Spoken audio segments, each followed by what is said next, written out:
जननीं शरदं देवीं रामकृष्णं जगद्गुरुं पादपद्मे तयो श्रित्वा प्रणमामि गुरुं। नमस्कार। परम पूज्यपाद श्रीमद स्वामी সুবীরানন্দ মহারাজ জি সাধারণ সম্পাদক রামকৃষ্ণ মঠ মিশন বেলুড় মঠ এবং স্বামী ভক্তিপ্রিয়ানন্দ মহারাজ জি অধ্যক্ষ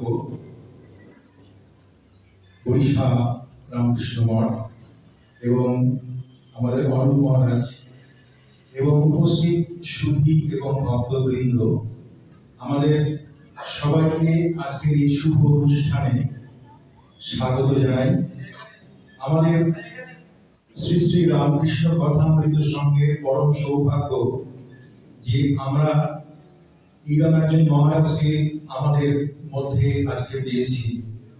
মহারাজ তার অশেষ কৃপাই বলবো আমাদের এই আশ্রমে আসার।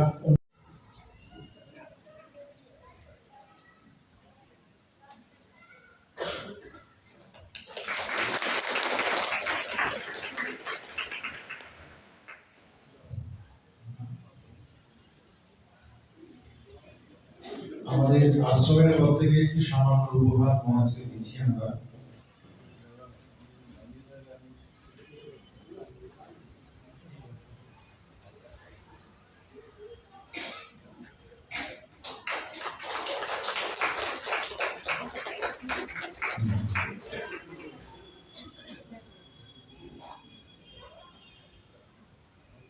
অন্যান্য মহারাজদেরকেও আমরা আমাদের একটু সাদর অভ্যর্থনা জানাচ্ছি এবং ফুলের শপথ দেবেন।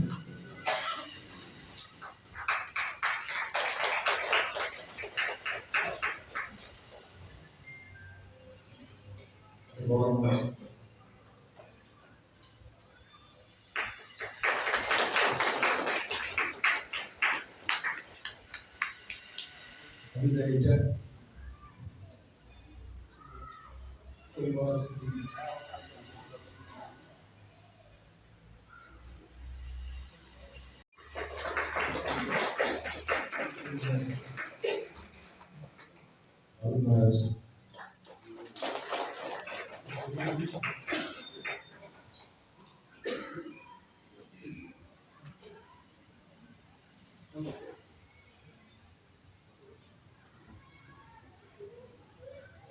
আমি মহারাজকে একটুখানি আমাদের আশ্রম সম্পর্কে বলি।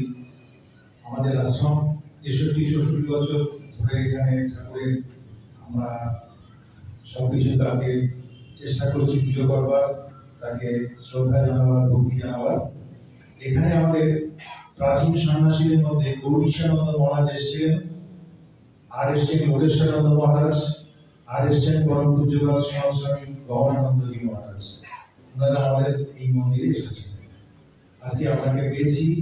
এখন আমরা অনুরোধ করব আপনি আমাদেরকে যে বিষয় নিয়ে আলোচনা করতে চেয়েছেন সেটা, এবং সর্বশেষে আমাদেরকে একটুখানি আশীর্বাদ দেবেন আমাদের কি করণীয় বা আমরা ভবিষ্যতে এই ভক্ত মন্ডলী নিয়ে পুজো কিভাবে করবো না করবো, কিভাবে সেবা করবো, সে সম্বন্ধে একটু শুনবো। পরম পূজনীয় মহারাজ।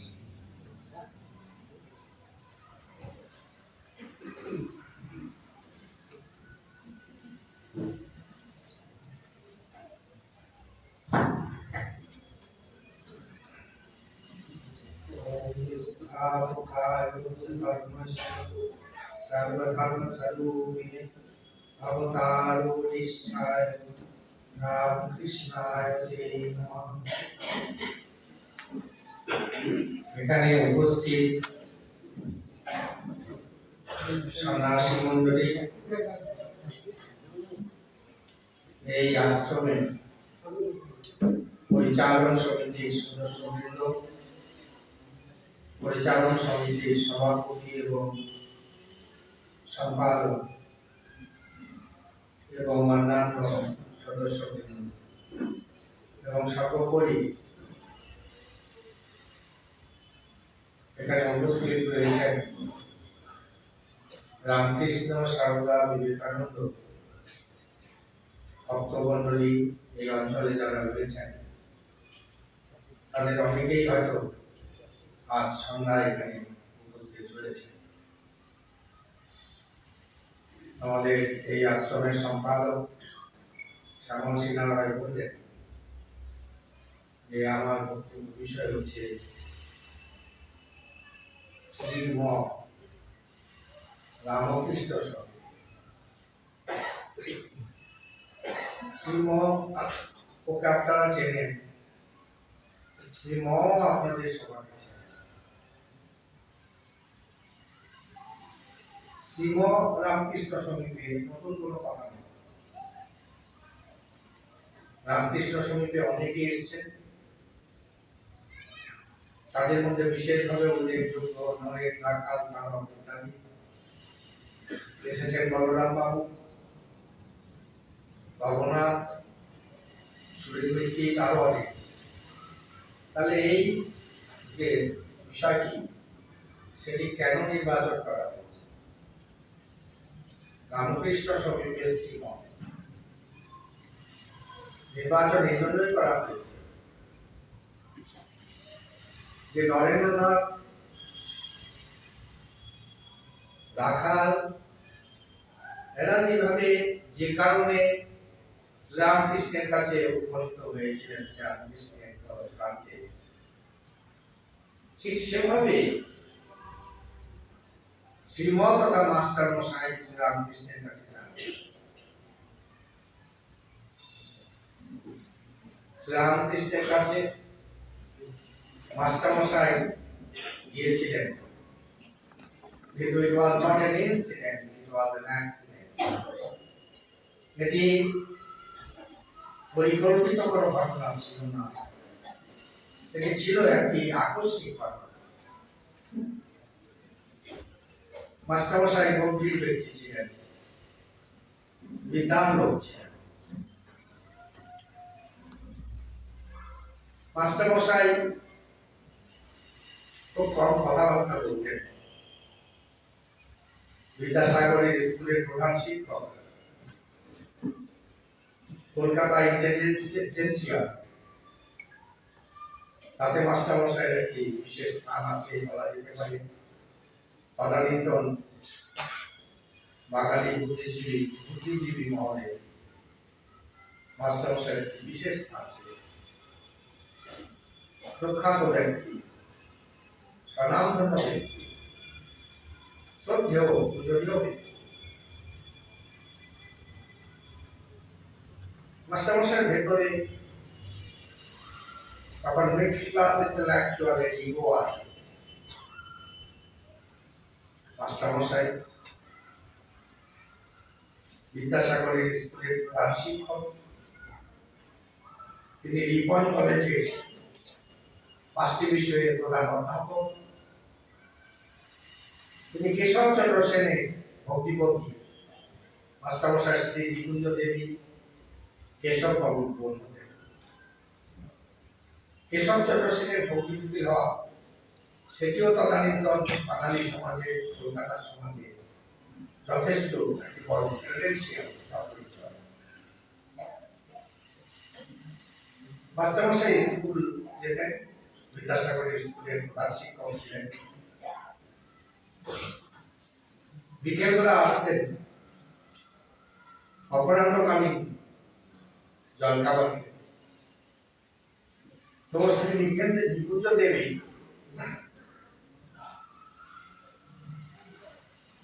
জলখাবার দিতেন। মাস্টারমশাই খুব গুরুগম্ভীর লোক ছিলেন। আর নিকুঞ্জ দেবী মাস্টারমশাই স্কুলে যাওয়ার পরে অপরাহ্ন ঘরে ফেরা পর্যন্ত এই সময়টাতে যা কিছু হতো, নিকুঞ্জ দেবী খাবার দিতেন আর বলতেন। আগের দিনে মায়েদের এটা অভ্যেস ছিল, আজকালও আছে নাকি, না থাকলে পরিহার করুন, খুব মুশকিল হবে। তা মাস্টারমশাইকে সেদিন বলছেন, যেমন নিকুঞ্জ দেবী বলে থাকেন। মাস্টারমশাই মনে হলো এইগুলো জগৎ, এই পৃথিবী, এই সংসার স্বার্থ, দ্বন্দ্ব, এর সংজ্ঞা স্বার্থের হানাহানি। এই পৃথিবীতে বেঁচে থেকে কি লাভ? মাস্টারমশাই মনস্থ করলেন তিনি গঙ্গায় ঝাঁপ দিয়ে আত্মোৎসর্গ করবেন, আত্মহত্যা করবেন। মাস্টারমশাই আমার পোশাক পরে, যে পোশাক পরে উনি বাইরে যেতেন, স্কুলে যেতেন, সেটি পরে অন্তর্মহলে এসে বিপর্যয়কে বলেন, তাহলে কালকে স্কুলে ইন্সপেক্টর মশাই আসবে, তো অনেক কাজ বাকি আছে, অনেক রাত পর্যন্ত আমায় কাজ করতে হবে। তারপরে আবার আমার এক বন্ধুর বাড়িতে বিবাহের নেমন্তন্ন রক্ষা করতে হবে। তো আমি এলেও অনেক রাতে আসবো, তোমরা খাওয়া দাওয়া করে নেবে, আমার জন্য অপেক্ষা করবে। আর বন্ধুর বাড়িতে তো আমায় নেমন্তন্ন করেছে, তুমি কি করে যাবে?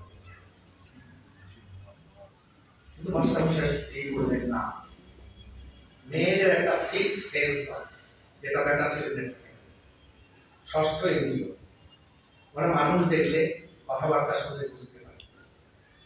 তো মাস্টারমশাই স্ত্রী মনে হলো নিকুঞ্জ দেবী যে দাল মে কুছ কালা হয়, যা বলছে সব ঠিক নয়। নিকুঞ্জ দেবী বললেন, আমিও তোমার সঙ্গে যাব। নিকুঞ্জ দেবী হাল ছেড়ে দেওয়ার পাত্রী নন। উনি কোনোভাবেই এই কথা মানছেন না যে তিনি যাবেন না। অর্থাৎ মাস্টারমশাই যখন বলছেন, তুমি মেয়ে মানুষ, তুমি এই রাত্রিবেলা কোথায় যাবে? তখনকার সমাজে যদিও মাস্টারমশাই তার স্বামী পতি, কিন্তু একটা স্কুল বাড়িতে স্বামী রয়েছেন, তার পত্নী রয়েছেন, সেই সমাজ সেটা ভালো চোখে দেখত। তারপরে আবার বিবাহ যে আমন্ত্রণ সেটি রক্ষা করতে যাবেন, সেখানে নিকুঞ্জ দেবীকে আমন্ত্রণ করে। তা নিকুঞ্জ দেবী কি করে যাবে? কিন্তু নিকুঞ্জ দেবী ওই যে বললাম ছেড়ে দেবার পাত্রী নন। নিকুঞ্জ দেবী আমি চাও। মাস্টারমশাই খুব স্বল্পবাক, বেশি কথা বলতেন না। তো মাস্টারমশাই চলেছেন, নিকুঞ্জ দেবীও সাথে সাথে চলেছেন। তো মাস্টারমশাই যখন যাচ্ছেন, উনি বারবার শুধু বিড়বিড় করে বলছেন, আচ্ছা কি সমস্যাটাতে না ফেললে বলো তো? তুমি গিয়ে শুধু শুধু কেন কষ্ট করবে, আর কি বা লাভ? তো নিকুঞ্জ দেবী কোনোভাবেই কোনো কথা শুনছেন না, এগিয়ে চলেছেন মাস্টারমশাই। মাস্টারমশাই মনে মনে ভাবছেন, মেয়ে মানুষ তো, বুদ্ধির দৌড় কত বোঝা যাবে। আমার মনে হয় মাস্টারমশাই তো অনেক আগে জন্মেছিলেন, নবান্ন হয়নি, বলি আগে কথা। সেটাই হোক, এরকম ভাবছেন। তো ভাবতে ভাবতে মাস্টারমশাই এগিয়ে চলেছেন, কারণ তিনি তো তার যে পরিকল্পনা সেটি সমাধা করবেন। কি করে সমাধা করবেন? ভাবছেন শ্যামবাজারে আমার বন্ধু আছে, সেই বন্ধু আমাকেও খুব শ্রদ্ধা করে, ততদিন শ্রদ্ধা করে ওর বৌদিকে। তো সেখানেই আজকে ওকে রেখে আমি কাজটি সমাধা। তা সেই বন্ধুর বাড়িতে গিয়েছেন, কড়া নেড়েছেন। কড়ানার বন্ধু বেরিয়ে এসেছেন, দেখে আশ্চর্য, কারণ মহেন্দ্র না, এত ভদ্র মানুষ, এত মর্যাদা সম্পন্ন, মধ্যরাত্রে কারো বাড়িতে আসবে খবর না দিয়ে ভাবছেন আমার চোখ ঠিক দেখছে তো। ততদিন আশ্চর্য বৌদিকে দেখে যে তখনকার দিনে কোনো মেয়ে মানুষ কারো বাড়িতে মধ্যরাত্রে যায়। তারপরে আমার মাস্টারমশাই স্ত্রী, ওর বৌদি ওকে খুব শ্রদ্ধা করে। তো মাস্টারমশাই বললেন, দেখো এরকম ইন্সপেক্টর আসবে, স্কুলে কাজ আছে, তো তোমার বৌদি এলেন জেদ করে, তোমার বৌদিকে কোথায় রাখবো, তাই ভাবলুম তোমার এখানে রেখে যে কালকে সকালে আমি এসে নিয়ে যাবো। একটা কথা আছে না ইংরেজিতে, ম্যান প্রপোজেস গড ডিসপোজেস। মাস্টারমশাই তো নিশ্চিত যে ওর বৌদিকেও এত শ্রদ্ধা করে আমাকে এত ভালোবাসে, ও তো অত্যন্ত আনন্দিত হবে যে বৌদি এসছেন। তার বন্ধু বলল, মহেন্দ্র, বৌদি কোনোদিন আমার বাড়িতে আসেননি, প্রথম এসছেন, আর এক রাত কাটাবেন তুমি বলছো, এর চেয়ে আনন্দে প্রস্তাব আর কিছু হতে পারে না। কিন্তু কি করবো বলো, বাড়িতে একটা পুজো অনুষ্ঠান ছিল, সমস্ত আত্মীয় স্বজন এসছে, এত আত্মীয় স্বজন এসছে, এত বন্ধু বান্ধব এসছে যে ঘর ভর্তি হয়ে গেছে, বারান্দা ভর্তি, এমনকি ছাদের তলায়, ছাদের নয় আকাশের তলায়, সেখানেও লোক রাত্রেবেলা শোন খাটিয়া পেতে। বৌদি প্রথমবার এসছেন, বৌদিকে আমি এত শ্রদ্ধা করি, আর তিনি তাকে আমি এইভাবে রাখতে পারি? মহেন্দ্রনাথ তো ভদ্র, একবারের বেশি দ্বিতীয়বার উনি অনুরোধ করবেন। তা স্বাভাবিকভাবে মহেন্দ্রনাথ বললেন, ঠিক আছে। তোর স্ত্রীকে নিয়ে আবার বেরিয়েছেন, আর ও বিড়বিড় করছেন, কি ফ্যাসাদে ফেলেছো বলো তো, এই রাতে তোমায় আমি কোথায় রাখি? হাঁটতে হাঁটতে শ্যামবাজার থেকে বাগবাজারে এসছে। বাগবাজারে ওই ট্রাম ডিপো যে আছে তার পাশেই আস্তাবল হচ্ছে, ওখানে একের পর এক সহিস থাকতো, ঘোড়ার গাড়ি থাকতো, সবাই ঘুমিয়ে পড়েছে, নিস্তব্ধ। মাস্টারমশাই গিয়ে কোন ঘুমিওলা করে জোরে জোরে ডেকে একজন সহিসকে, সেই সহিস দরজা খুলে বললো, কি বাবু? তারপর, দেখো আমি বরানগরে যাব, তো তোমায় 5 টাকা দেব, তুই আমায় বরানগর পর্যন্ত পৌঁছে দাও। সহিস ক্লান্ত, ঘোড়া ক্লান্ত, সহিস সেটা জানে, কিন্তু 5 টাকার লোক সংবরণ করতে পারে, কারণ তখনকার দিনে একজন অধ্যাপকের বেতন ছিল মাসে 5 টাকা। তো স্বাভাবিকভাবেই বহু কষ্টে সেই ঘোড়াকে তুলে ঘুম থেকে গাড়িতে লাগিয়েছে, গাড়ি রওনা দিয়েছে, কিছুক্ষণ যেতে ঘোড়া শুয়ে পড়ল। তখন সেই সহিস মাস্টারমশাইকে বলছেন, বাবু, সারাদিন এত কাজ করেছে, এত কষ্ট করেছে, আর আমি কষ্ট দিতে পারবো না, তুমি তোমার 5 টাকা ফেরত দিও। তখন মাস্টারমশাই কি করবেন? কারণ ওর স্ত্রীকে সামনে সাক্ষী রেখে তো আত্মহত্যা করতে পারবেন না। তা মাস্টারমশাই হেঁটে হেঁটে সারা রাত হেঁটে ওর স্ত্রীকে নিয়ে গেলেন কোথায়? বারানগরে। আপনারা যারা কথামৃত পাঠ করেন তারা জানেন, ঈশান মুখুজ্জের বাড়ি, কবিরাজ ঈশান মুখুজ্জের ঠাকুরের কথা। ঈশান মুখুজ্জের বাড়িতে গিয়ে নাড়াতে নাড়া থেকে ঈশান বাবুর স্ত্রী মাস্টারমশাই উনি বেরিয়ে এলেন। বেরিয়ে এসে উনিও স্তম্ভিত হয়ে গেছেন যে দাদার এটা কি হলো। এই সময়ে দাদা তো কখনো কোথাও যাবে না, তা আমার বৌদিকে সাথে নেই। তো বৌদিকে একটু অন্যদিকে ডেকে দাদার পরে জিজ্ঞেস করলেন, বৌদি কি হলো? এটি তো কখনো আমি স্বপ্নেও ভাবতে পারিনি। তো বৌদি বলছেন, দেখো আমিও কিছু জানি না, কিন্তু তোমার কিরকম মোটিভটাও হয়েছে তোমার দাদারা বুঝতে পারছে। ঈশান বাবুর বাড়িতে আসেন, মন উদ্ভ্রান্ত, আবার প্রস্তুতি দিচ্ছেন, সেদিন তো হলো না, পরের দিন কিভাবে কাজ সমাধান।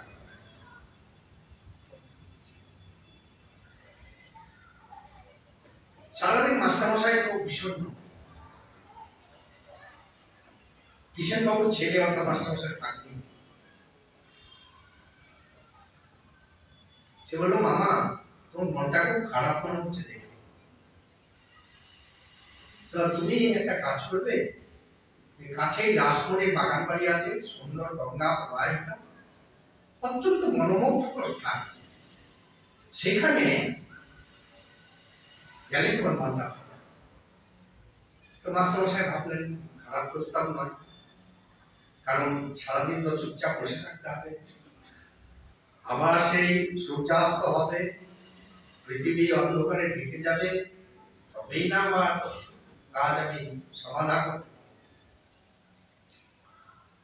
তো স্বাভাবিকভাবে মাস্টারমশাই গেলেন ভাগ্নের সঙ্গে, সিধুর সঙ্গে। কোথায় গেলেন? ওই দক্ষিণেশ্বরের আসন নির্মাণ। ক্রমে ক্রমে তিনি দ্বাদশ শিব দর্শন করলেন, মা ভবতারিণীকে দর্শন করলেন, রামলালাকে দর্শন করলেন। তখন মনে হলো যে আচ্ছা, শুনেছি এখানে একজন সাধু আছে, তো যখন এসেইছি একটু সাধুকে দর্শন করতে পারতাম। কোনো ভক্তি থেকে নয়, কৌতূহল, ভক্তি থেকে নয়, কৌতূহল, যে সাধুটি কেমন। অনেক লোক আসে, এসব জন্য সে পর্যন্ত আসতেন, কেমন সাধু। সন্দেহ হয়েছে। আপনারা যারা দক্ষিণেশ্বরে ঠাকুরের ঘরে গিয়েছেন, আপনারা বলবেন পশ্চিম দিকে বারান্দা, সেই বারান্দায় মাস্টারমশাই তখন পায়চারি করছেন। ঠাকুরের ঘর থেকে বেরিয়ে গেলেন, তিনি ঠাকুরের ছোটখাটো কাজকর্ম করে দেন।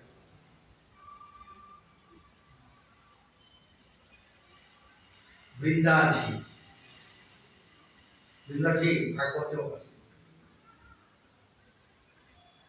ওই মশা মারবার জন্য ধুনো ছিটিয়ে ধুনো দিয়ে জাস্ট তিনি ঠাকুরের ঘরটি বন্ধ করে বাইরে দিয়েছে।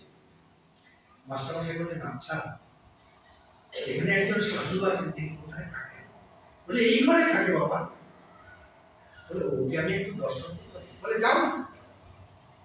বলে বসে আছে, ঘর ভেতর থেকে খোলা, আমি ভেজিয়ে দিয়েছি, তুমি একটু দরজাটা খুলে ভেতরে ঢুকে যাও। মাস্টারমশাই, বিদ্যাসাগর মশাই স্কুলের প্রধান শিক্ষক, বাংলার ভদ্রলোকের মডেল তিনি কি করে একজনের ঘরে, বিশেষ করে অপরিচিত তার ঘরে ঢুকে যাবেন সন্ধ্যাবেলা, তার অনুমতি ছাড়া এটি হয়? তিনি যাচ্ছেন না, ইতস্তত করছেন। তারপর বৃন্দাজিকে জিজ্ঞেস করছেন আচ্ছা, ইনি কি খুব পড়াশুনো করেন? বলে পড়াশুনো তো কখনো দেখিনি বাবু, যে পড়াশুনো করতে তো দেখিনি, তবে না সব ধর্মের কথা তার মুখে, তার বলা, তার কণ্ঠে। খুব ধ্যান জপ করে না, এখন আমি করছি, আমি তা তো কখনো দেখিনি, তবে হ্যাঁ তিনি মোহন সমাধিস্থ। তা তুমি যদি দেখতে চাও বাবু যাও। মাস্টারমশাই খুব সসম্মান হয়, একটু ভয়ে ভয়ে দরজাটা খুলে ভেতরে ঢুকলেন। ঠাকুর ভাবমুখে আছেন, ভাবমুখটা হচ্ছে সমাধি আর এই পৃথিবী, দুটোর মাঝখানে হচ্ছে পানি। ভাবমুখে রয়েছেন। মাস্টারমশাইকে দেখে আপাদমস্তক দেখলেন। ঠাকুর আপাদমস্তক দেখলে লোক চিনতে পারলেন, বুঝতে পারলেন। তো মাস্টারমশাই কে দেখে ঠাকুর বললেন আত্মহত্যা মহা। মাস্টারমশাই বিধ্বস্ত, একটা পোকা পর্যন্ত জানে না যে আমি আত্মহত্যা করি, আমি আর আমার মন, এছাড়া কেউ জানে। ইনি কি করে জানলেন? তাহলে উনি কি মানুষের মন পড়তে পারেন?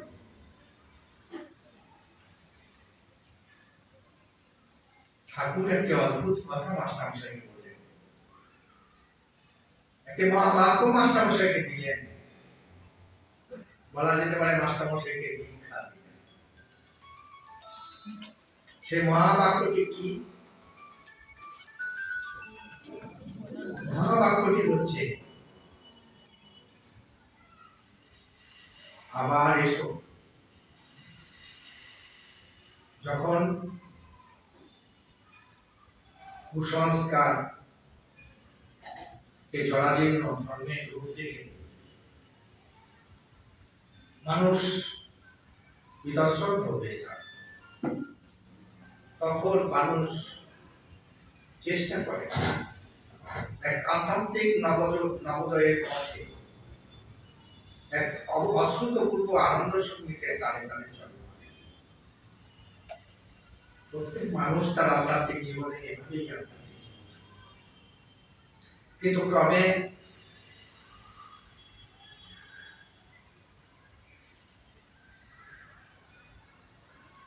ক্ষুধার অন্ন, তৃষ্ণার পানীয় অন্বেষণ, কারণ জীবন সূর্যের উদ্দেশ্যে তাকে পথভ্রষ্ট করে। ক্ষণিকের জন্য হলেও তিনি এই যে নবোদয়ের পথে কেন এসেছেন সেটি ভুলে যান। তাই আমরা দেখতে পাই শিশু হাঁটছে, এটি পড়ে যাচ্ছে, কিন্তু সেখানেই শেষ নয়, আবার উঠে হাঁটছে। তাই মাস্টারমশাইকে এবং মাস্টারমশাইয়ের মাধ্যমে যারা সেদিন এসেছিল তাদের, যারা ভাবিকালে আসবে তাদের, যারা এসে প্রত্যাবর্তন করেছে তাদের সবাইকে শ্রীরামকৃষ্ণ এক অমোঘ আশীর্বাদ দিলেন, আবাহন করলেন, আহ্বান। সেটি কি? হে মানুষ, ঈশ্বর লাভই মানব জীবনের একমাত্র উদ্দেশ্য। তুমি মানুষ হয়ে জন্মেছ, তুমি ভগবান। মানুষ মানুষ নয়, অজ্ঞরা মানুষকে মানুষ বলে, মানুষ ঈশ্বর, মানুষ। তাই কি বললেন ঠাকুরকে? ঠাকুর কি বললেন মাস্টারমশাইকে? আবার এসো। আধ্যাত্মিক নবোদয়ের পথে জীবন সূর্য যখন তোমাকে আক্রান্ত করবে, গ্রাস করবে, তখনও তুমি ভেবো না যে তোমার আধ্যাত্মিক জীবন শেষ হয়ে গেল। ভয় নাই, তো ভয় নাই। আবার উঠে দাঁড়াও, আবার এসো। কোথায় আসবে? এখানে আসবে। রামকৃষ্ণের ভাব কি ভাব? ঈশ্বর আছেন, ঈশ্বরকে দেখা যায়। একজন মানুষ আরেকজন মানুষকে যেমন দেখতে পায়, তার চেয়ে বেশি স্পষ্ট করে ঈশ্বরকে দেখা যায়। এবং তিনি বলছেন, সংঘাত আসবে, ঝঞ্ঝা আসবে, প্রতিকূলতা আসবে, কিন্তু ভয় নাই, তো ভয় নাই। তুমি ঈশ্বরের পথে, নবোদয়ের পথে যে যাত্রা শুরু করেছে তার থেকে ক্ষান্ত হবে, তার থেকে নিবৃত্ত হবে। তুমি আবার উঠে দাঁড়াও, আর বারবার এই শ্রীরামকৃষ্ণ ভাবের কাছে এসো। শ্রীরামকৃষ্ণ ভাবটি কি? মানুষ মানুষ নও, তুমি দেবতা, এটি শ্রীরামকৃষ্ণ।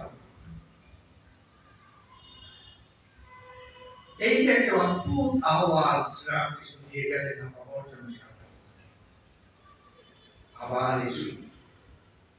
মাঝে মাঝে হামাগুড়ি দিয়ে পড়ে যাবে, আবার উঠে দাঁড়াও, আবার এগিয়ে চলো সেই পথে, যে পথের শেষ প্রান্তে আমরা কি দেখতে পাই? আমরা দেখতে পাই একটি ঘর। আমরা দেখতে পাই সেই ঘর থেকে একটি আওয়াজ ভেসে আসে, সেই আওয়াজটি আর কিছু নয়, খালি পেটে। নবোদয়ে যিনি পথিক, তিনি এগিয়ে চলেন, দেখতে পান শ্রীরামকৃষ্ণের ব্রতচারিণী, শ্রীরামকৃষ্ণের সহধর্মিণী, শ্রীরামকৃষ্ণের সহমর্মিণী মা দুর্গা, উমা, ভগবতীর মতো সুন্দরী এক নারীকে। তিনি কিন্তু বলেন না খালি পেটে ধর্ম হয় না। তিনি কি বলেন? তিনি বলেন, বাবা এসো, বসো, খাবে। তিনি চতুর্বর্গের থালিখানি হাতে নিয়ে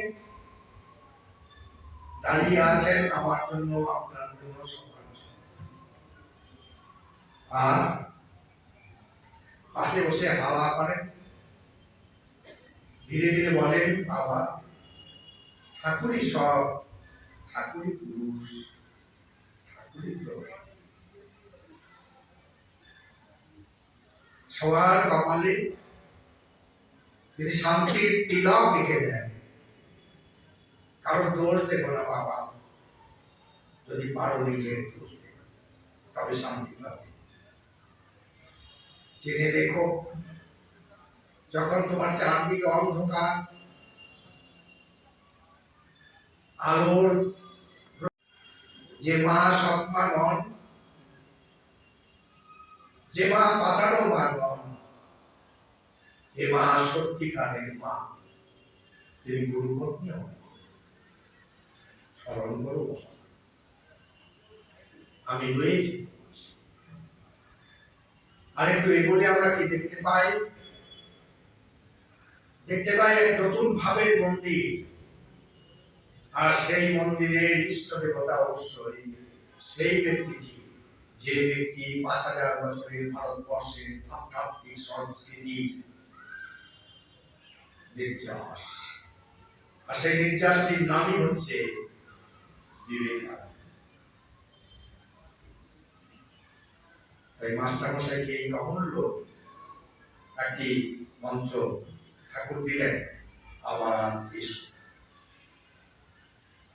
আর সাথে সাথে যারা এসেছিলেন তাদেরও তিনি দিলেন, যারা এসে প্রত্যাবর্তন করেছেন তাদেরও তিনি দিলেন, আগামী দিনে যারা আসবে তাদেরও। মাস্টারমশাই চলে গেলেন, কিন্তু মন থেকে আত্মহত্যার ভাব চলে যায়নি। আত্মহত্যার ভাব আছে, কিন্তু পরের দিন মনে হচ্ছে জায়গাটা তো ভালো, মনোরম জায়গা, গঙ্গা প্রবাহিত, ওই যে সাধুজি তার এমন একটা আকর্ষক শক্তি, আবার মনে হয় যাই এসছেন। যদিও তখন পর্যন্ত তিনি আত্মহত্যার কোনো অভাব ছাড়েননি। তাই খবরদার এই সমস্ত করতে যাবেন না, বলবেন করবেন না কি হয়েছে বাড়ি। তারপর যদি এরকম অবস্থা হয়, আপনিও গেলেন, উনিও গেলেন। তা সেই জন্য মাস্টারমশাই মনে মনে রয়েছে আত্মহত্যা করবেন।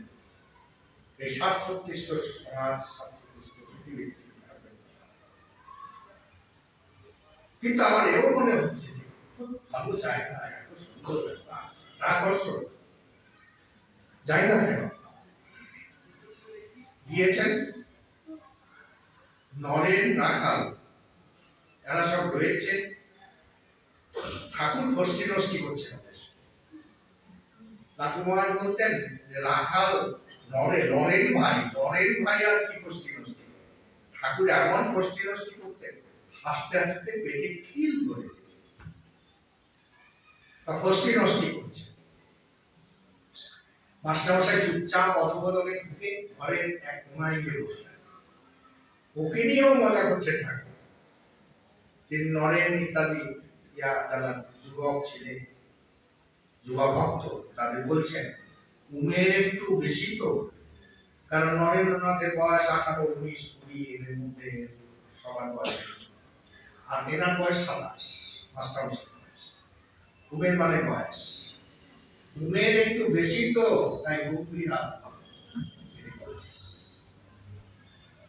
তারপর আমরা কি দেখতে পাই, সবাই চলে গেছেন, মাস্টারমশাই দাঁড়িয়ে আর বসে রয়েছেন সেই তক্ত বসে, আর কেউ নন রামকৃষ্ণ স্বামী।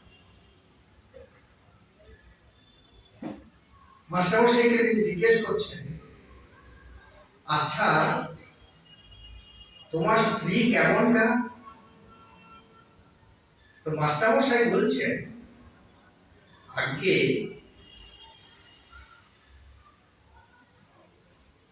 তখন ঠাকুর বলছেন, না তিনি কি বিদ্যার্থী, তিনি কি জ্ঞানী? আগে না অজ্ঞান। তখনই মাস্টারমশাই খণ্ডন ভববন্ধন হয়ে প্রতি আসছিল। এই যে ভববন্ধন, আপনারা চার্চে না গেলেও চার্চ দেখেন সবাই বাইরে থেকে, একটা ক্রস আছে, অর্থটা কি? I cross it and you are Jesus. এই যে অহং, আই, এটিকে তুমি কেটে দাও, তাহলেই তুমি যীশু খ্রিস্ট, তুমি বুদ্ধ, তুমি রাম, তুমি কৃষ্ণ। তো স্বাভাবিকভাবেই মাস্টারমশাই এই মিডল ক্লাস ইন্টেলেকচুয়ালের ইগো, আমি বিদ্যাসাগরের স্কুলের প্রধান শিক্ষক, আমি রিপন কলেজের 5টি বিষয়ে প্রধান অধ্যাপক, আমি স্বনামধন্য কেশবচন্দ্র সেনের ভক্তিপতি, আমি ক্যালকাটা ইন্টেলিজেন্সিয়া ক্রেস্ট মুকুট করি। এই যে অহংকার, মিডল ক্লাস ইন্টেলেকচুয়ালের সেটি খান খান করে দিলেন শ্রীরামকৃষ্ণ। বললেন, তুমি বুঝিবা জ্ঞানী গো, তার স্ত্রীকে বলছে অজ্ঞান, বলছে তুমি বুঝিবা জ্ঞানী গো, খানিকটা লজিক, খানিকটা ইংরেজি সাহিত্য, খানিকটা অর্থনীতি, খানিকটা বিজ্ঞান, এগুলো শিখেই তুমি ভেবেছো যে তুমি খুব বড় জ্ঞানী হয়ে গেছো। এই জ্ঞান জ্ঞান নয়, ইয়া বিদ্যা সা বিমুক্তায়। যাজ্ঞবল্ক্য মুনির 50 বছর বয়স হয়েছে, যাজ্ঞবল্ক্য মুনি বলছেন, শাস্ত্রে আছে 50 ঊর্ধ্বে পরম ব্রজে, বানপ্রস্থে যেতে হবে আমার। তার 2 স্ত্রী, গার্গী আর মৈত্রী। তিনি গিয়ে বললেন গার্গীকে, দেখো গার্গী, আমায় এখন 50 ঊর্ধ্বে পরম ব্রজের বনে বানপ্রস্থ আশ্রম গ্রহণ করতে হবে।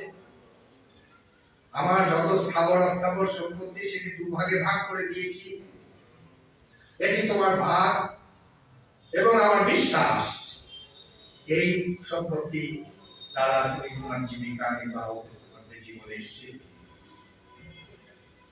কালের মৈত্রীর কাছে একই কথা যখন মৈত্রীকে বললেন, মৈত্রী বললেন, কি করছো? এসাটি আমি কি করব? কস্মিন্ন ভগবো বিজ্ঞাতে সর্ববিদং বিজ্ঞাতং ভবতি। যা জানলে সব জানা যায়, যাকে পেলে সব পাওয়া যায়, সেটি আমি চাই। এটি হচ্ছে প্রথম এবং শেষ কথা। মানব ইতিহাসে, ব্যক্তি মানব জীবনে, সমষ্টি মানব জীবনে সভ্যতার প্রশ্ন, যাকে পেলে সব জানা যায়, যাকে পেলে সব, এটি আমার চাই। তো স্বাভাবিকভাবে এই অর্থনীতি, এই সমাজনীতি, এই লজিক, এই ইংরেজি সাহিত্য, বাংলা সাহিত্য, এগুলো পড়ে কি হবে? এগুলো মুক্তি দিতে পারে না, মানুষকে অজ্ঞানের পথ থেকে জ্ঞানের পথে নিয়ে যেতে পারে না। তাহলে জ্ঞান জ্ঞান, মাস্টারমশাইয়ের মিডল ক্লাস ইন্টেলেকচুয়াল একটি ইগো, সেই ইগো নিয়ে আমরা কি দেখলুম, আমরা কি দেখছি? আমরা দেখছি তিনি ভাবছেন তার স্ত্রী তো লেখাপড়া জানেন না, প্রথাগত বিদ্যা তার নেই, তাই বলে অজ্ঞান। আর শ্রীরামকৃষ্ণ তাকে বেত্রাঘাত করছেন। তাকে মানে তার যে কাঁচা আমি, তাকে বেত্রাঘাত করছে, তার কাঁচা আমিকে বেত্রাঘাত করছে। বলছেন তুমি বুঝিবা জ্ঞানী গো, তুমি তো এই মহামায়ার পাশ থেকেই বাঁচতে পারলে না, তার পাশ থেকে সামনে এগিয়ে যেতে পারলে না, আর তুমি নিজেকে খুব জ্ঞানী মনে করছো। তা নিয়ে এসো, আমি লোক দেখলে বেশ বুঝতে পারি তোমার স্ত্রী বিদ্যাস্ত্রী কি অবিদ্যাস্ত্রী, আমি দেখে বলি একটা কিছু ব্যবস্থা করে। মাস্টারমশাইয়ের অহংকার চুরমার হয়ে যাচ্ছে। এখন এই কথা বললেই যে সবার অহংকার চুরমার হবে এমন কোনো কথা নেই। মাস্টারমশাইয়ের অহংকার কেন চূর্ণ হলো? আশ্চর্য জ্ঞাতা কুশলেশ্ব, আশ্চর্য জ্ঞাতা কুশলান, আশ্চর্য জ্ঞাতা কুশলানুশিষ্টা, আশ্চর্য বক্তা কুশলেশ্ব। আশ্চর্যময় সেই বক্তা, আশ্চর্যজনক সেই বক্তা। যমরাজ যখন নচিকেতাকে বললেন সমস্ত কিছু, তখন কি বলছেন? আশ্চর্য বক্তা কুশলেশ্ব। যমরাজ হচ্ছে সেই আশ্চর্য বক্তা, যেমন কথা বলতে পারে। আর আশ্চর্য জ্ঞাতা কুশলানুশিষ্টা।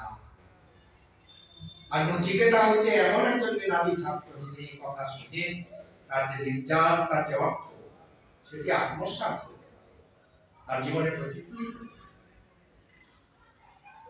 তো মাস্টারমশাই ছিলেন এই আশ্চর্য জ্ঞাতা, আর শ্রীরামকৃষ্ণ ছিলেন আশ্চর্য বক্তা।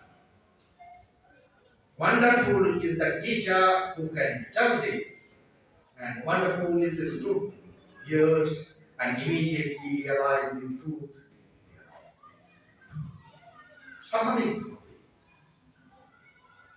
স্বাভাবিকভাবে এটি হচ্ছে আর বাকি সব অহংকার। মাস্টারমশাইয়ের অহংকার চুরমার হয়ে গেল, মাস্টারমশাইয়ের অহংকার চুরমার হয়ে গেল। তৃতীয় দর্শন, মাস্টারমশাই কিন্তু আত্মহত্যা করলেন না। বারবার মনে করছে ওখানে কখন যাব। তৃতীয় দর্শন, মাস্টারমশাই এসেছেন আবার ঠাকুরের কাছে। ঠাকুর বলছেন, নরের অদ্ভুত কণ্ঠে গান গাইছেন, মুগ্ধ হয়ে মা ঠাকুর শুনছেন, রাখাল শুনছে, ঠাকুরের অন্যান্য সন্তানেরা শুনছেন। আবার সেই মাস্টারমশাই চুপচাপ দিয়ে ঘরের এক কোণে বসেছেন। ঠাকুরের কেমন রসিকতা, কি ফাইন সেন্স অফ হিউমার। ঠাকুর বলছেন,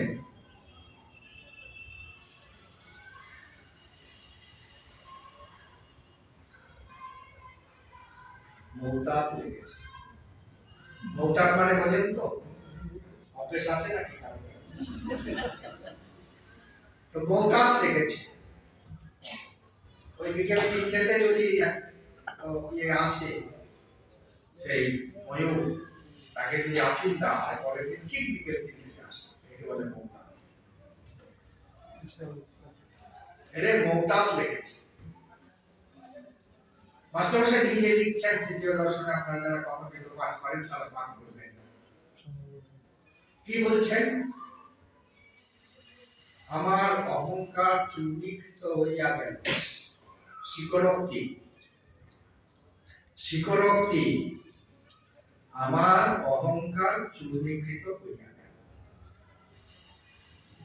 আমার যে ভগবন্ধন, সেই অহংকার, যে কাঁচা আমি, আমার ছেলে, আমার নাতি, আমার জমি, আমার বাড়ি, এই কাঁচা আমি চূর্ণীকৃত করিয়া, আমার তথাকথিত বিদ্যা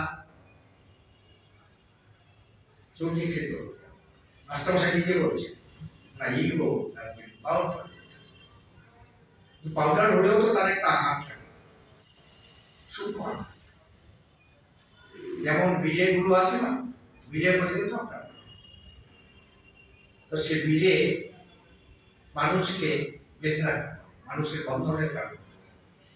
তো সেই বিলেতে যদি আগুন লাগিয়ে দেওয়া, বিলে কিন্তু দগ্ধ হয়ে যায়, ডুবে যায়, আর মানুষকে বন্ধন করতে পারে না, কিন্তু আকার পারে।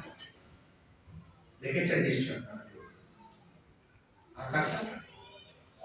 তো মাস্টারমশাইয়ের অহংকার চূর্ণীকৃত হয়ে গেছে, কিন্তু তার আকার আছে। তো মাস্টারমশাই ঠাকুরের কাছে এসেছেন,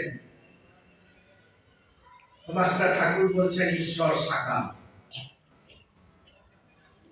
আর খানিকক্ষণ পরে ঠাকুর বলছেন ঈশ্বর নিরাকার। তো মাস্টারমশাই ঠাকুর বলছেন, আচ্ছা মশাই, আপনি খানিকক্ষণ আগে বললেন ঈশ্বর সাকার, আর খানিকক্ষণ পরে বলছেন ঈশ্বর নিরাকারে, কি করে সম্ভব? বলে তোমাদের কলকাতার লোকগুলোর তো ওই নেচার আর নেচার, নেচার আর নেচার, এটি তোমাদের কলকাতা। এই সংগ্রাম ঈশ্বর এর ইতি হয় না, ঈশ্বরের শেষ নেই। যখন সমুদ্রের জল একটা কলসিতে রাখা হয়, তখন সেটি সাকার। আর সেই জল যখন নদীতে গিয়ে ঢেলে দেওয়া হয়, তখন সেটা নিরাকার। যখন জল হিম হয়ে যায়, বরফ হয়ে যায়, আইসক্রিমের মতো, তখন তো খায়, তাই না? সাকার না হলে খেতে পারে।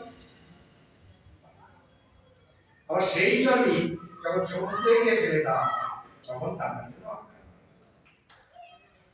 তো ঈশ্বর নিরাকারও হন, ঈশ্বর সাকারও হন, ঈশ্বর নির্গুণ ব্রহ্ম, ঈশ্বর সগুণ ব্রহ্ম। তারপরে ইতি করা যায়।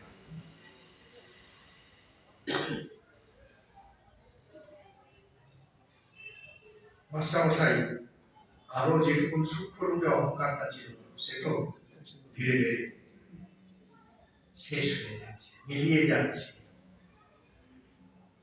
তখন মাস্টারমশাই ঠাকুরকে একটি কথা বললেন, যে কথাটি আপনাদের সবার মনের কথা। খুশি না দাদা? বলবো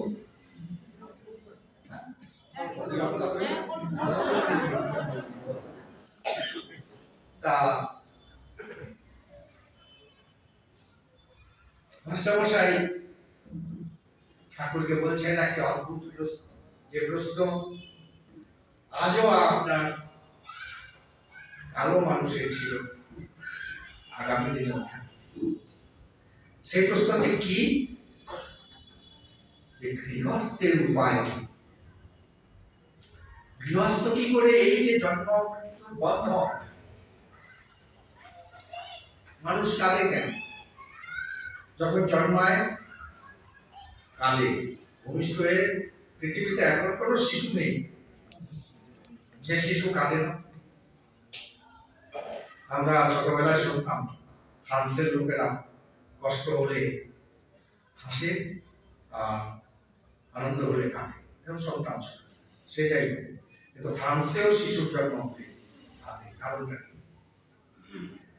স্বামীজি বলছেন যে যখন মাতৃগর্ভে শিশু থাকে, তখন এরকম করে আচরণ করে শিশু থাকে, ফিটাস এরকম করে, মানে সে প্রাক পূর্বজন্ম সম্পর্কে তার সম্যক জ্ঞান আছে, মনে আছে। তাই ঈশ্বরের কাছে প্রার্থনা করে ঈশ্বর যাতে তাকে উন্নীত করে, আশীর্বাদ।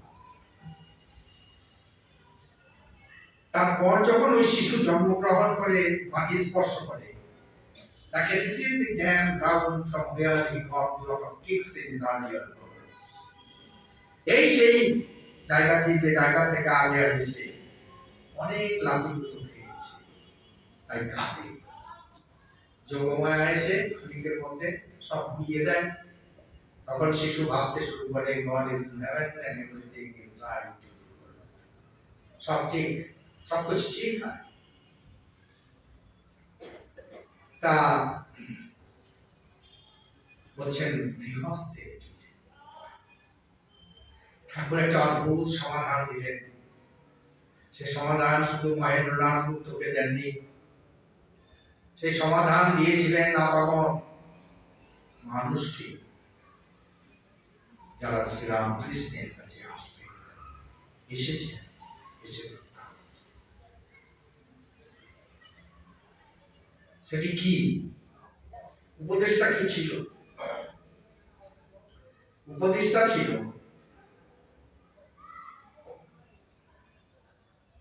গৃহস্থের তিনটি কাজ অবশ্য করো যদি এই যে জগৎ সংসার, এই যে জন্ম মৃত্যু চক্র, তার থেকে মুক্তি পেতে হবে।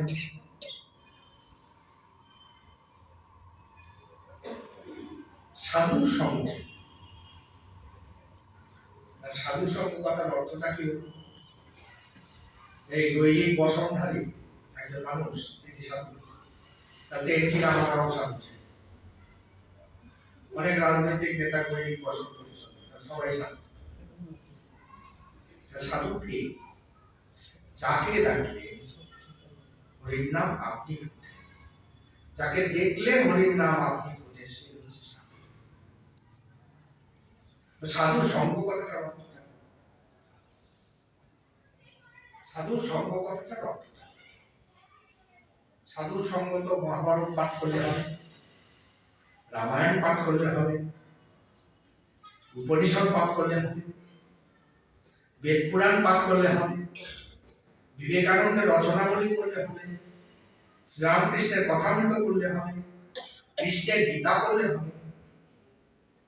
তাহলে এই যে সাধু ভাব তার মধ্যে রয়েছে, তার সঙ্গ করা, সেটা সাধু সঙ্গ। তাতে কি হবে?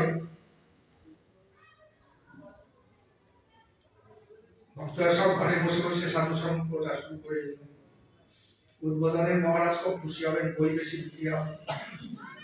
রেডিও মঠের ম্যানেজার মহারাজ বলবেন, মহারাজ আপনি আর বক্তৃতা দিতে যান। বলে কেন? বলে এখানে চাঁদা দেওয়ার কেউ আসছে না, সাধু সঙ্গ তো ঘরে বসেই ঢুকে যাচ্ছে। তাহলে সাধু সঙ্গ শুধু দৈনিক বসন করলেই হবে না, আবার শুধু সাধু ভাবে পুস্তক পড়লে কি করতে হবে? এটা একটা বিশেষ প্রক্রিয়া আছে। সেই প্রক্রিয়াটি কি? আচ্ছা, আপনারা তো বট গাছ সবাই দেখেছেন, যাকে নিয়ে এরকম আছে না, বট গাছ সবাই দেখেছেন।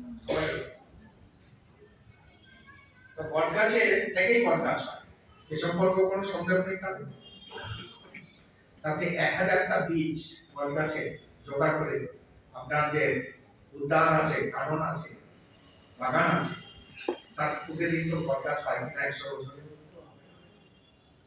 তাহলে কি করে বট গাছের বীজ থেকে বট গাছ হবে? একটা প্রক্রিয়ার মাধ্যমে। The seed must be eaten up by a bird and it must come back to the nice soil of the bird. সেই বীজ থেকে বট গাছ। এখন যে সাধু, তার যে উচ্চা তপশ্চর্যার যে ভাব, সেটি ওই যখন বলছে শাস্ত্রের কথা, তার সঙ্গে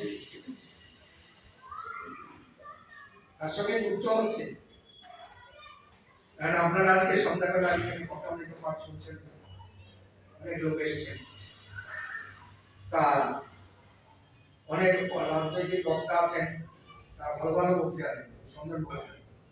কারণ তাদের মধ্যে কেউ এসে যদি এখন কথামৃত পাঠ শুনছেন, বসতে না, হয়তো বসতেন কাজে করে 15 মিনিট না 20 মিনিট না, তো 8 ঘন্টা করে আর অবশ্যই থাকে। তা স্বাভাবিকভাবে এই যে তপশ্চর্যা, এই যে সাধনা, সেই সাধনার তেজ, সাধনার উচ্চারণার সঙ্গে সম্পৃক্ত হয়ে আপনার ভেতরে প্রবেশ করছে। সেটি হচ্ছে সাধু সঙ্গ। কারণ আপনি বেলুড় মঠে গেলেন, বেলুড় মঠে গিয়ে একজন মহারাজকে ধরলেন, ধরে আপনি আসল কথা বললেন, ঈশ্বর কথা একদম সাধু সঙ্গ হলো। আমার কাছে অনেক মায়েরা আসে, বিশেষ করে যারা বৃদ্ধা, বলে মহারাজ আপনি যদি একটু বলে দেন। কি বলতে হবে? বলে মায়াবতী যাব, কঙ্কল যাব, হরিদ্বার যাব, হ্যাঁ, এই সমস্ত অরুণাচল প্রদেশে যাব, একটু যদি বলে দেন কি করবেন, কি লাভ হবে গিয়ে? না ওখানে গিয়ে নির্জনে নীরবে ঈশ্বরের ধ্যান ভজন। বাহ, খুব ভালো। আমি তো বলে দিলাম। ও শাশুড়ি দুটি মোবাইল নিয়ে যায়, একটা মোবাইলে ওনার যে ট্রানজেকশন, অর্ডিনারি ট্রানজেকশন লোকের সঙ্গে, সেটা হবে। আরেকটা মোবাইলে হবে যে বৌমা কি কি করছে, ঠিক নিকুঞ্জ দেবীর মতো তার সমস্ত কারণ এসেই আমার ঝগড়া করতে হবে। এটা কি সাধু সঙ্গ? এটা কি ঈশ্বরের আরাধনা? তারপরে এলো আমার কাছে, হয়তো 15 দিন বা 1 মাস পরে আমার কাছে মহারাজ কি চমৎকার, কি সুন্দর পরিবেশ, কি ভালো খাওয়া দাওয়া, আর মহারাজরা এত যত্ন আপনি করেন না, কি বলবো মহারাজ, কি বলবো। একবারও বললো না যে সেখানে ধ্যান ভজনের উপযুক্ত জায়গা আছে, একবারও বললো না যে ঈশ্বরের কথা ওখানে নিশ্চিন্ত মনে ভাবা যায়, করা যায়, ধ্যান করা যায়। বললো যে ওই ইলিশ মাছের চচ্চড়ি। এটি কিন্তু সাধু সঙ্গ হলো না। সাধু সঙ্গ সাধু ভাবের সঙ্গ, এবং যে সাধু, সাধুকে যাকে দেখতে ঈশ্বরের ভাব মনে আসবে সে হচ্ছে সাধু। তাহলে সেটি সাধু সঙ্গ। ঈশ্বর বই আর কিছু আলোচনা নয়, এটি হচ্ছে সাধু সঙ্গ। তারপর কি বললেন? নির্জন বাস। নির্জন বাস, সেটার অর্থ কি? আপনি গেলেন নির্জন, হিমালয়ে চলে গেলেন, হিমালয়ের যে নৈঃশব্দ, মাথাতে গেল খারাপ, এও হতে পারে। আবার আপনি নিজে নিজেই পালিয়ে চলে এলেন, হয়তো 7 দিনের জন্য আপনার টাকা 3 দিন পরেই পালিয়ে চলে এলেন, এই নৈঃশব্দ আপনি সহ্য করতে পারছেন না। নাতিটা একটা মনে করছে না। তো স্বাভাবিকভাবেই এই নৈঃশব্দ নয়। নৈঃশব্দ কি? এই যে আপনার এখানে রয়েছে, আপনি দেখবেন সকালবেলা ঘুম থেকে উঠে রান্না বান্না করছেন, পরিবেশন করছেন, বাড়ির অন্যান্য কাজকর্ম করছেন, যেন মনে হচ্ছে সামনে ঠাকুরের কথাও মনে হচ্ছে, ঠাকুর মা স্বামীজিও মনের ভেতরে আছে। প্রবলেমটা কখন হয়? সমস্যাটা হচ্ছে ওই যখন আপনি সকালে এবং সন্ধ্যাবেলায় চুপচাপ বসেন, তখন দেখছেন হাজারো হাজারো লোক আপনার এখানে হাটে বাজারে রয়েছে, শুধু একজন নেই, তার নাম হচ্ছে শ্রীরামকৃষ্ণ। কেন? তিনি কি তাহলে আসেন না? তিনি কি আপনাকে চান না? তিনি কি আপনার হৃদয়ে প্রতিষ্ঠিত হতে চান না? চান, কিন্তু আপনি জায়গা তো রাখেন। আপনি যদি জায়গা না রাখেন তাহলে কোথায় বুঝবেন তিনি? কেন? ওই জপের আসনে বসে কেরানি বাবু 25 বছর আগে ফাইল হারিয়ে গেছে। কেরানি বাবু যেই জপের আসনে বসে মনে পড়ে ওই ফাইলটা বুঝে ঘর নেই। ছোটবেলায় কোনো বান্ধবী ছিল, বান্ধবী থাপ্পড় মেরেছিল, যেই জবের আসনে বসছে তখনই মনে করেছে 30 বছর আগে বান্ধব মনে হচ্ছে এত রাগ হচ্ছে যে এখনই গিয়ে ওই ব্রাহ্মণীকে দুই একটা থাপ্পড় মেরে দিয়ে এসে বসে যাবে। কারণটা কি? কারণটা হচ্ছে আপনি বিভিন্ন অতিথিকে এখানে স্থান দিয়েছেন। সেই অতিথিদের যদি সরান তাহলে আপনাকে উত্তরকাশীও যেতে হবে না, হিমালয়েও যেতে হবে না, আপনার ঘরের কোণে বসে বসে আপনার সবকিছু প্রাপ্তি হবে। সেই জন্য এই যে জন্ম জন্মান্তরে আপনার সমস্ত অতিথিগুলো রয়েছে হাট বাজার বসিয়েছে, তাদের যদি আপনি বলেন যে আচ্ছা দেখো আমি এখন ভালো মানুষ হয়ে গেছি, তোমাদের আর চাই না, দীক্ষা টিক্ষা নিয়েছি, এখন ঠাকুর রামকৃষ্ণের ধ্যান করতে চাই, ওরা মাথা ফাটিয়ে বলে কি তোমার শৈশব থেকে শুরু করে তোমার প্রৌঢ় বৃদ্ধাবস্থা পর্যন্ত তোমাকে সাথ দিয়েছি, তোমার সঙ্গী হয়েছে, তোমার সুখে দুঃখে, শয়নে স্বপনে জাগরণে আমি তোমাকে সঙ্গ দিয়েছি, আর তুমি এখন জেসাস ক্রাইস্ট হয়ে গেলে এসে বলছো আমার আর প্রয়োজন নেই। এত সহজে মেনে নেবে? মেনে নেবে না।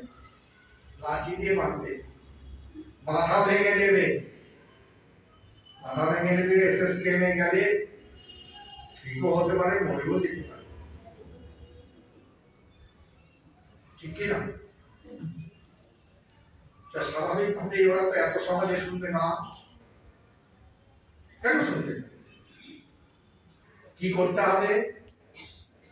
আপনার একজন বন্ধু আছেন, বেডরুম পর্যন্ত তিনি জানান, আপনার সুখে দুঃখে সবসময় আপনার সঙ্গে ছিল। তাই এখন আপনি বিয়ে থা করে সংসারী হয়েছেন। আমি খানিকক্ষণ আগে বলেছিলাম যে মায়েদের একটা বিশেষ ইন্দ্রিয় আছে, সিক্স সেন্স, ষষ্ঠ ইন্দ্রিয়। তো নব বিবাহিতা স্ত্রী ওর হাজবেন্ড বন্ধু স্বামীকে বলল যে দেখো তুমি তোমার বন্ধুটি যতই তাকে ভালোবাসো আর যতই তার প্রশংসা করো, আমার কিন্তু ভালো মনে হচ্ছে না, এটি যদি থাকে তাহলে আমি চলে যাবো। মহা মুশকিল। কিছুদিন আগে বিয়ে থা করেছে, যদি ডিভোর্স হয়ে যায় সাবসিস্টেন্স অ্যামাউন্ট দিতে হবে। মাঝখানে আগে বিয়ে হয়েছে 60 বছর কি 70 বছর সাবসিস্টেন্স অ্যামাউন্ট দিতে হবে, তো মহা মুশকিল। আবার যদি বন্ধুকে ডেকে বলে বন্ধু তুমি কালকে থেকে আসবে, ও বন্ধু খানিকক্ষণের মধ্যেই দলবল নিয়ে এসে মাথাটি ভেঙে দিয়েছে। তুমি খুব সাধু সন্ত সেজে গিয়েছ, এতদিন ধরে আমার কাছ থেকে সবকিছু সাহায্য ভালোবাসা সহানুভূতি তুমি নিলে, আর আজকে তুমি বড়, তাহলে শান্তিতে সবটা হবে। অপেক্ষা সেটা দীক্ষা নিয়েই গুরুর কাছ থেকে বাড়িতে ফিরে যদি মনে করা হয় যে গুরু আমাকে এমন করে দিয়েছেন যে ইষ্ট আমার সামনে, আমার ঈশ্বর লাভ হয়ে গেল, হবে না, এত সহজ। সেই জন্য প্রয়োজন অভ্যাস যোগে অভ্যাস, অভ্যাস করতে করতে করতে করতে তখন কিন্তু ওই যে চন্দন ঘষা, চন্দন একটা প্রথম ঘষলে গন্ধ আসে না, ঘষতে ঘষতে ঘষতে ঘষতে তবে আপনার জীবনে প্রভু উদয় হবে, আবির্ভাব হবে, যদি এই অভ্যাস করেন প্রতিদিন। তো এটাই হচ্ছে নির্জন বাস। আপনি আর প্রভু আর কেউ নেই। আপনার হৃদয় সম্রাট, আপনার ইষ্ট, আপনার গুরু, আপনার আচার্য, আপনার ইহকাল পরকাল, তিনি আর আপনি, আর তৃতীয় ব্যক্তি কেউ নেই। সেটি হচ্ছে নির্জন বাস। আর তৃতীয় কি বললেন? তৃতীয় বললেন আপনাদের যখন বোরিং লাগবে, বোরিং তো বোঝেন তো আপনারা, বোরিং যখন লাগবে বলবেন তা এটা বলছিলাম যে তারপরে বিশ্বাস। তৃতীয় কি দরকার সংসারিক ঈশ্বর লাভ করবার জন্য? প্রথম আমরা দেখলাম, প্রথম হচ্ছে সাধু সঙ্গ, দ্বিতীয় হচ্ছে নির্জনবাস, তৃতীয় হচ্ছে বিশ্বাসটা কেমন। আচ্ছা, একটা ছেলে বা মেয়ে তার জন্ম হয়েছে, মা ছেলেটিকে বা মেয়েটিকে বলে দিচ্ছে এ তোর বাবা। তো ও কিন্তু সারা জীবন তাকে বাবা বলে ভালোবাসা, শ্রদ্ধা সবকিছু তার বাইরে রেখেছে। তো ডিএনএ টেস্ট করার জন্য ল্যাবরেটরিতে যায় না, এখন সে অবস্থা আসে। এটি হচ্ছে বিশ্বাস। He has never tested as to who is his father. মা বলে দিয়েছেন, এটি হচ্ছে বিশ্বাস। একটা রিডার্স ডাইজেস্টে 75 বছর আগে একটা ঘটনা, একটা কাহিনী, একটা ছোট্ট গল্প। আমাদের মাধবানন্দজির নাম আপনারা নিশ্চয়ই শুনেছেন। মাধবানন্দজি মহারাজ সেই গল্পটা বলেছেন। গল্পটা হচ্ছে যে একটা জায়গায় একটি জাহাজ, সেই জাহাজটি নোঙ্গর পেতে আছে। একদিন সেই জাহাজটা ছাড়লো পরবর্তী যে ডেস্টিনেশন সেদিকে। তো পরবর্তী ডেস্টিনেশনে যখন ছাড়লো তখন ডেক বয় স্লিপ করে জাহাজ থেকে পড়ে গেল। কোথায় পড়লো? Atlantic Oshane. তখন ক্রু মেম্বার যারা, তারা দুভাগে ভাগ হয়ে গেল। একটা ভাগ হচ্ছে তারা বলছে যে আটলান্টিক মহাসাগরে যখন ছেলেটি মরে গেছে, পড়ে গেছে তো মরে গেছে, এখন ক্যাপ্টেন সাহেবকে বলে তাকে বিব্রত করে তো লাভ নেই। আমরা আমাদের যে পরবর্তী গন্তব্যস্থান সেখানে যাব, তারপর ক্যাপ্টেনকে বলা যাবে। আর এখন বলছে দেখো ক্যাপ্টেন, আমাদের শিপের ক্যাপ্টেন, তাকে বলা হচ্ছে। এরকম যখন ওদেরকে ডাইকটমি, সংঘাত, সেটা যখন সলভ হলো, সমাধান, দুপক্ষই একমত যে ক্যাপ্টেনকে বলতে হবে, তখন 60 নটিক্যাল মাইলস সেই জাহাজটা চলে গেছে। ক্যাপ্টেনকে বলতেই ওরা ভাবে যে ক্যাপ্টেন কি করবেন, 60 নটিক্যাল মাইলস চলে এসছে আটলান্টিক মহাসাগরে, ছেলে তো বেঁচে নেই। আচ্ছা, ক্যাপ্টেন শুনেই বললেন তোমরা আগে আমাকে কেন? তোমরা বললো যে ক্যাপ্টেন, আমরা তোমাকে বিব্রত করতে চাইনি, কারণ জাহাজটি পড়ে গেছে, ছেলেটি পড়ে গেছে আটলান্টিক মহাসাগরের অতর্গম, সেটা বেঁচে নেই। তারা ভেবেছিল ক্যাপ্টেন এগিয়ে যাবে। ক্যাপ্টেন তার কো-পাইলট বলল টার্ন দ্য শিপ, জাহাজটি ঘোরাও, ঘুরিয়ে চলো সেই জায়গাতে যে জায়গা থেকে আমরা ছেড়ে দিয়েছিলাম, ডিয়ার গড করেছি সেই জায়গায়। সবাই বলল ক্যাপ্টেনের কথায়, ক্যাপ্টেন ছেলেটিকে স্নেহ করতেন, ওরা তো মানসিক সন্তুলন কিন্তু হারিয়ে গেছে। He has lost the mental equilibrium. যাই হোক, ক্যাপ্টেনের অর্ডার মানতে হবে। ক্যাপ্টেন নিয়ে চললো সেই জাহাজকে। কাছে যেতেই ক্যাপ্টেন চিৎকার করলো, ইয়ান্ডা, দেয়ার ইজ দি বয়। ওই দেখো তাকিয়ে ওই ছেলেটি, কি একটা কালো দেখা যাচ্ছে, একটা ছোট্ট কাহান তাকে ধরে আছে। Throw the life saving device, life saving device ফেলে দাও। কি হবে? সে ওই লাইফ সেভিং ডিভাইস ধরে আবার ফিরে আসে। সবাই মনে মনে ভাবছে ক্যাপ্টেনটা করছে কি? যার ক্যাপ্টেনের আদেশ, লাইফ সেভিং ডিভাইস ছেড়ে দাও, ছুড়ে দাও। সেই ছেলেটি সে লাইফ সেভিং ডিভাইস ধীরে ধীরে ধীরে ধীরে ধীরে এসে জাহাজের দিকে দেখে ফিরে এসে অজ্ঞান, he fell into swoon। যখন ধীরে ধীরে জ্ঞান ফিরে এলো, তখন ক্যাপ্টেন ধীরে ধীরে গিয়ে তার কানে কানে বলল, মাই বয়, একটি ছোট্ট লাঠি নিয়ে তুমি কতক্ষণ লড়াই করতে পারবে? ক্যাপ্টেন একে অদ্ভুত কথা বলল, যে কথা ক্যাপ্টেন নয়, সে ডেক বয় একটা অদ্ভুত কথা বলল, যে কথাটি মানব সভ্যতা প্রথম